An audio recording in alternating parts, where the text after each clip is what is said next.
Alrighty, here we go. So, a word on pragmatism and dissident politics. Y'all can see the title, I know.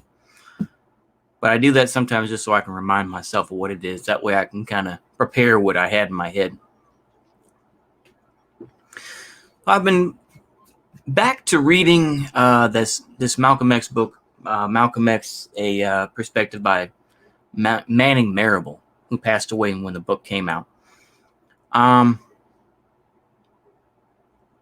And particularly, they're talking about 1963. So I'm up to that point. Actually, now I'm up to 1964, but this is kind of going back a little bit of where I was reading. But what occurred is there was a split in the Nation of Islam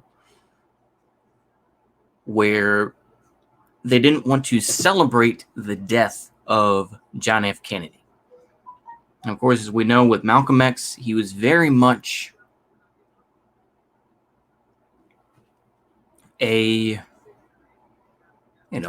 black separatist, very much supported the idea of a bloody revolution, everything else like that, and criticized the Kennedy administration immensely for dragging their feet on civil rights movements, this and that. Like I say, I try to take the book with a grain of salt, but I do think that there are elements of truth in this, and I think this is an element of truth that's in this book.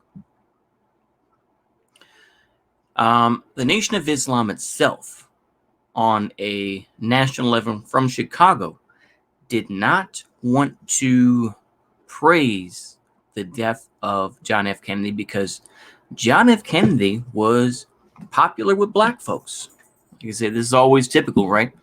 Leaving the Democratic plantation. This is what Republicans try to push today. Get off the Democratic plantation and join the Republican plantation. It's the same plantation. It's just, yeah. Anywho, the thing is that Malcolm X made a comment saying basically the chickens came home to roost, which, at least according to the book's commentary, would say that wouldn't have been that bad. But when he said it was common, but when he said, I'm an old farm boy, and chickens coming home to roost never bothered me. I was glad of that. And because of that last little bit, that pissed people off. Now, by this point, Malcolm X, within the Nation of Islam, had already been maligned and had been barred from speaking to the press, this and that. He was pretty much just, put in exile in a certain way. Exile without being called exile, basically. And the thing is that when this occurred, I would at least say that Malcolm X was honest in that portrayal. Like I say, nowadays, there are plenty of folks who are edgy, this and that, who say shit like that, I imagine, all the time. It's a whole different, I'll put it this way. It's a different world, but some of the old rules still apply just so we can keep up the facade. That's really what it is, in my opinion. But I think it's speaking to a word on pragmatism, right? Where even the Nation of Islam, this group who supported black separatism and said, don't vote in elections, this and that, convert to Islam, how to eat to live, and take in all of that sort of stuff. But they said, we don't want to talk about Kennedy. It's a word to pragmatism to say, we want to be dissidents, but let's not go too far, right? This is why, you'll have the neocons out there that'll say, oh, look at these folks that'll shill for Russia, that'll shill for China, this and that. I think this is why, to a point,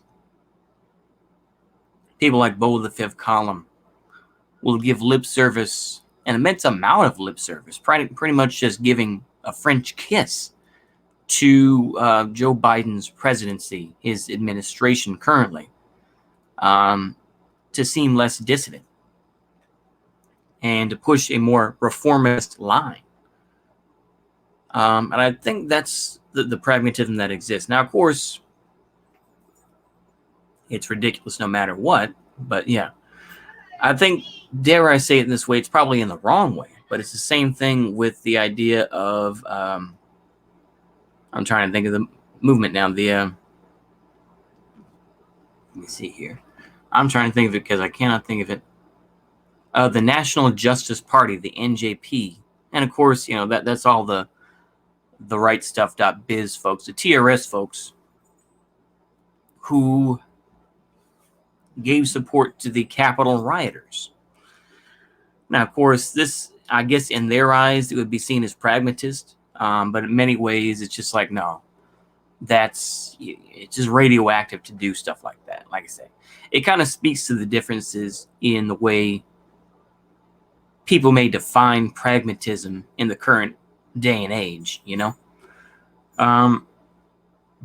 It's why a lot of folks will try to. It's the same thing with the Maoists. I'll put it this way, and I'll try to wrap it up pretty soon. But where the Maoists will be like, well, settlers need to organize with settlers. That doesn't mean we hate settlers. I mean, we can work with them, this and that. That's their version of pragmatism, to say that. The thing is, they don't care. They'll kill as many white folks as they want. If they get in their way, they'll kill them. Because they say that those white folks will talk about killing them and, will promote these colonial attitudes or whatever the case may be, right? It's a justification for them to do whatever the hell they want to white folks. But anywho, I think that it's speaking to, we don't want to completely take the mask off. We'll just kind of let you see our burnt face or something like that, or we'll let you look at our burnt chin, and then we'll put the mask down. That's the whole thing of it. They want to reveal some feelings about it, but they don't want to reveal the whole thing because they know that if they push their radical views, quote unquote, many people would be scared, or many people would actually fight against it.